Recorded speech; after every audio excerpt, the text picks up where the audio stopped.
Okay, this is what I'm doing today. I'm trying to get some sort of trellis. So I've tied strings to the top of the post.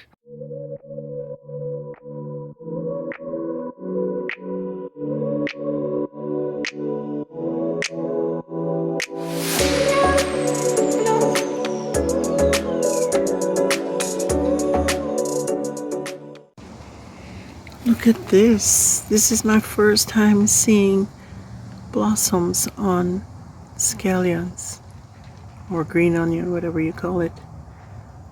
This is so interesting. It's like it's in a little plastic sack. Strawberries are doing very well. Got some rain the last couple of days and everything is just grateful. Okay, this is what I'm doing today. I'm trying to get some sort of trellis.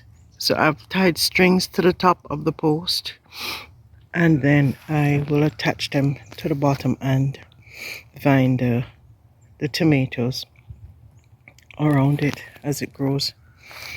And I created semi-shade for this area for the carrots and some of the lettuce seedlings that are growing just in these parts. Everything else doesn't really need that sort of shade or protection, so I just did those little sections.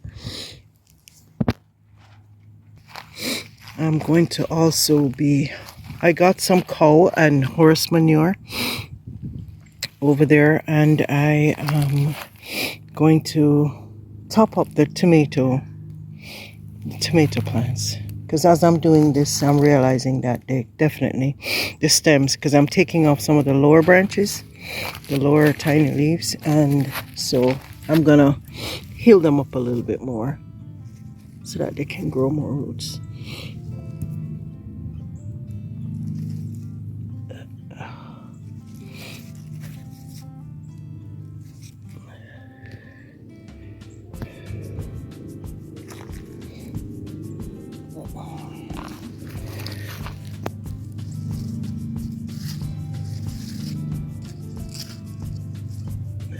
Need another string for that one. So as you may already know, tomatoes are vining plants, so they do need support, but they don't have tendrils that will cling on to like the fence or anything. But what I'm using the fence for, why I decided to plant them here, is so that I could use the top bar of the fence to use as the anchor for the strings to come down from, and therefore give that support to the plant as it grows. So one of the benefits of doing this is keeping the leaves of the tomato plants off the ground, and obviously the fruits as well. So this will give more protection against diseases from the resting on the soil, as well as more protection from pests that crawl on the ground. So I'm just going to start by using these little support sticks to support the plant, and then attach the string to the stick and the plant at the base as I wrap the string upwards to the top of the plant. While I'm doing this, I am noticing that there are suckers, and so I'm extracting some of them to be transplanted separately into new plants.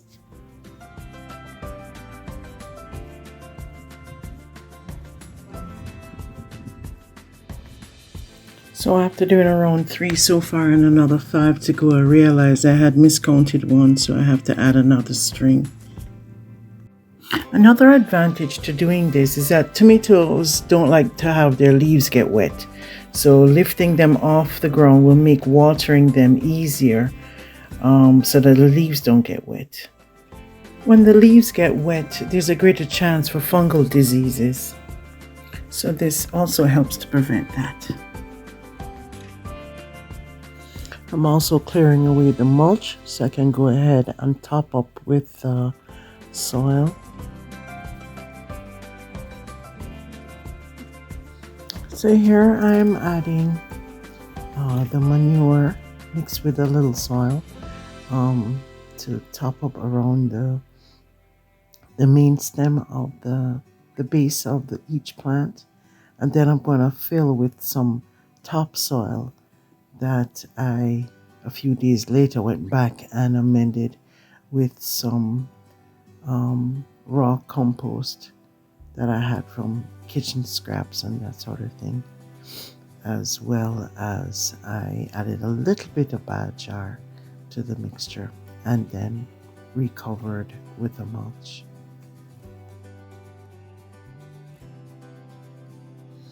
While I was doing all of this, I was discovering some of the flowers that I had planted, but now I don't know whether it's sunflowers or I do recognize that some are the marigolds because I'm familiar with that, but there are some new ones that I'm not sure if that's the sunflowers or something else. I can't even remember because I didn't label them.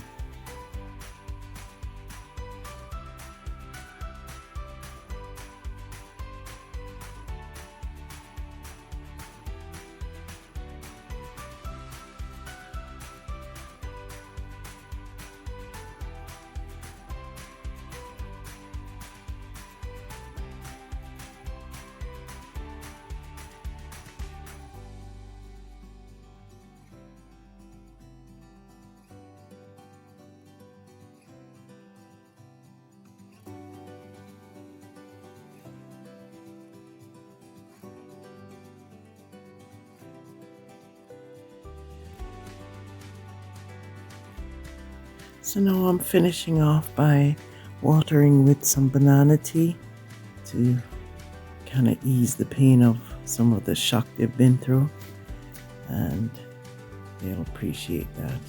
And a little later I'll still shower it down with the hose to get the mulch to lie down.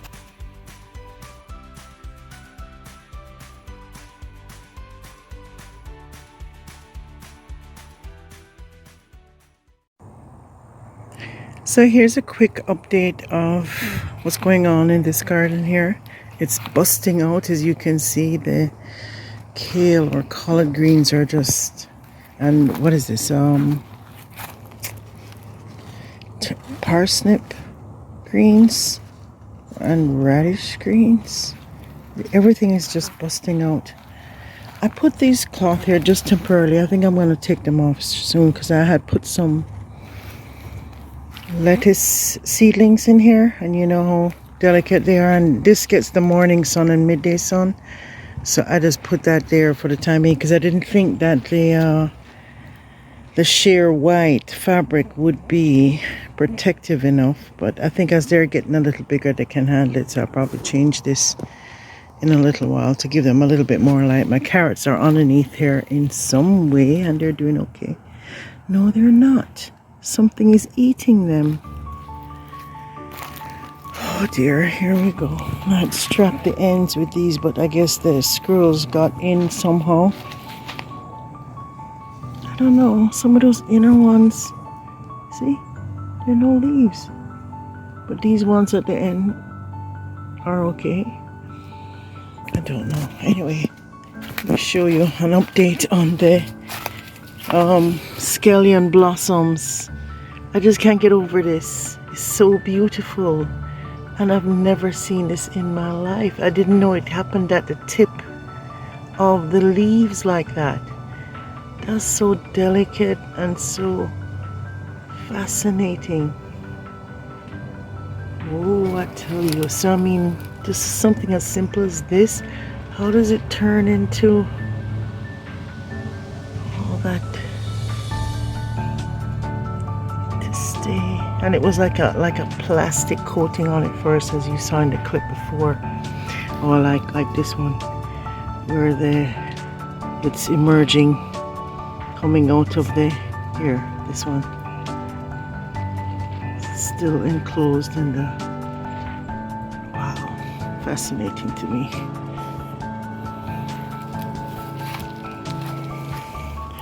It's a nice afternoon, sun is setting. And strawberry peeping out there. I read somewhere that they were saying, you know, harvest it when there's a little white at the top. But I like it completely red. I'm leaving it. for it to be complete. Tomorrow morning I can have my one strawberry for breakfast, but I have a lot more coming because here they are. Thanks be to God. He's been good and faithful as usual. Have a lot to blossom for some strange reason. Oh wow, I didn't realize there were so many on this one. Underneath here. But this one didn't do much. I don't know why. I don't know if it was too dry or what. I don't know. It's been very windy. Things are blowing all over the place. But because we were still having 40-degree nights, I was constantly every night covering the tomatoes that I had done the trellis for. But the last 2 nights, I think tonight and tomorrow night, and last night was not bad, so I left them uncovered, so I didn't have to come back out each morning and get them done. They're looking pretty good. I trimmed some of the leaves when I did this. This one looked like it got bitten a bit, but it's not too bad. I have to figure out what's going on there. But I can see there's some flower seeds that I knew I'd put down coming up. Something is around biting things. I don't know if this was a sunflower or something, but I know the dill is coming. My companion plants are coming up. I think some marigold, they're coming up. I'll show you some marigold in the garden, in the other raised bed. I'm going to be clearing this out to put, I had cleared this out for corn. I'm going to pickle the rest of the mustard and whether chop and drop these collard greens or kale, because they're not doing that great, no. And as it gets warmer, I notice they're not flourishing as much. These collard greens are doing pretty good still, but the ones in the bed, they're just like crazy, doing real well. This is the one, the raised bed I was talking about. Well, let me go to the one with the flowers, the marigolds. I think these are the marigolds. Yeah, and some are blossoming, so I can't wait to see those. I would probably try to move 1 or 2 because I mean this bed got so fortunate to have so many marigolds in them that caught that the seeds did well. So as they're strong enough, I guess I could move 1 or 2, but I'll let them go for a while and then I can move out into other areas, like maybe somewhere by the tomatoes, by the fence, and so on. So like I said, the greens are doing very well still. And the sugar pod peas, they're growing up very nicely on the trellis that I did in the last video. So everything is doing pretty well, thanks be to God. As you can see, the potatoes over there really busting out. As usual, I cleaned up these OG containers and I did some seedlings. These are radish, what's it, chervil radish seedlings. This one is breakfast radish. I found out I do like radish. What I don't like is turnips. I don't mind the greens, but I don't really like the turnips. I'll eat it, but I don't really like it. And so there are beets in this one. I think beets in this one. I need to put some stuff in that one. I'm not sure if I might put an eggplant or 2. But I'm waiting for about a week or so before I transplant some of, I have about 5 or 6 cucumbers that I want to put by the end of the fence, and maybe some more squash or stuff like that. I had put some pumpkin seeds over there and cantaloupe in that container, but I think I will see. And there's this thing called a kirkuzi squash. I think I got it from Heard about it from Jera's garden, but I got that seed germinated, so I might put that at the end like I did last year, but I just didn't have enough time last year in the season to get a successful growth. But potatoes are doing very well, busting out. I had topped them up with some of that cow and horse manure and more dirt. I don't know, when this was coming up, these leaves are very dark, like purple. I don't know if this is from a purple. They're looking more green now. I don't know if it was from a purple potato or if it's because I read somewhere it could have lacked phosphorus, so I gave it some more phosphorus. I don't know. Somebody needs to tell me that. But yeah, this is the mixed up seedlings that had peppers and papaya. I believe I can tell the difference, but that was just a crazy little thing. These are all the peppers that I had recupped, and habaneros and so on, so I'll get those out as soon as the weather truly hits. Those are a couple basil and stuff. The thyme is doing well. Everything here is doing well. Snow peas have been reaping from them every day. Cilantro is doing well, but in terms of it getting warmer, it's not looking as sturdy, as frisky as it used to. And oregano, and this was a flower. I can't remember the name of it, but it was in the front. I thought I'd put it. It was dying for the longest while, but during the winter it looked like it survived, and it's just been doing so well since the beginning of this year. And so well, there's another blossom. I just can't get over this thing. Is so fascinating to me. There's another one over here. The herb tower is doing well. I'm trying to get used to this green stalk tower thing. Like I said, it's not really my favorite thing, but I'm getting used to it. One night this was kept out, my Scotch bonnet. It went down to the probably under 50. It looked a little wilty. We were praying over it, but thank God that was only like starting at 5 o'clock in the morning or something, so it wasn't for very long. So it heated back up in the day, and then it started to look better again. Yeah, these carrots, I don't know. I left them in there. They were planted so long ago. Don't know if keeping them, well, I guess it's a possibility. If I keep them a little longer, I might get something. It just feels like they've been in there for like 5-6 months. How long do carrots really take? But anyhow, I mean, this to me is like a win-win-win. I'm so impressed with this, but I know that's not what the objective was supposed to be. And there are more potatoes, white potatoes over here, some Irish potatoes over there. And I do believe my the callaloo seeds did sprout.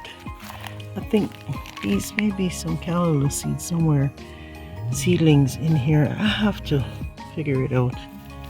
I don't know, because I saw some stuff over here, but it's been kind of cold and stuff, because some okra seeds were dropped here, and I think this might be one, but because of the cold I think it's kind of stunted, so I can't wait for the next few weeks to see what really comes up, and I'll drop some more seeds. But all in all, I can't complain.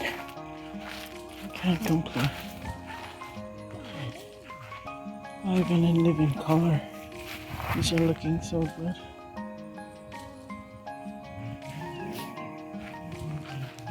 In the front garden, this is my flower and there's some two carrot rows over in the back there. String beans over here.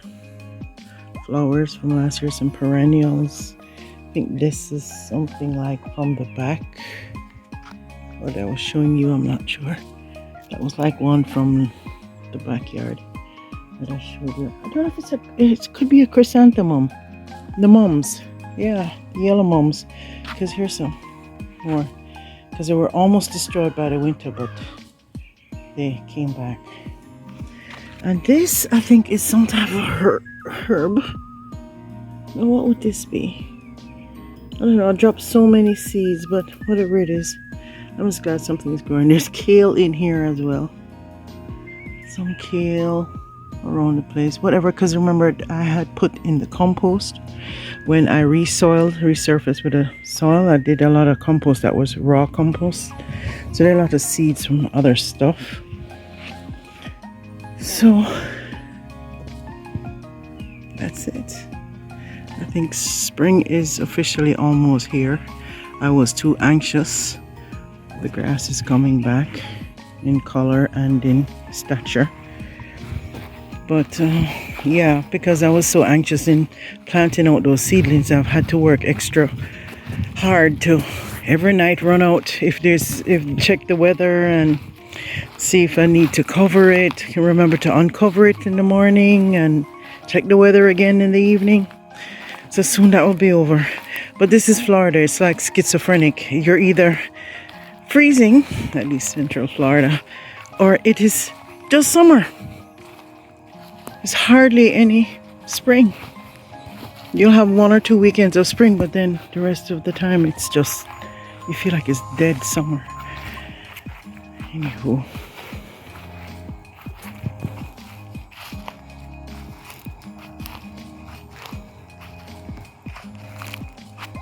I'm really grateful for that cow manure and horse manure I got from a ranch a few minutes up the road. That should do some real good in the garden. I thinly just mixed it with soil and put it in all of the beds. I've done the corn in the middle there. I put some there. And when I cleared some of the greens, I'll put some more there. Everywhere else got a little top up of it. So thanks for spending a little time with me and checking up on what's going on. And don't forget to spend a little time with the one who makes all this possible, because he wants to spend some time with you. Until then, take care.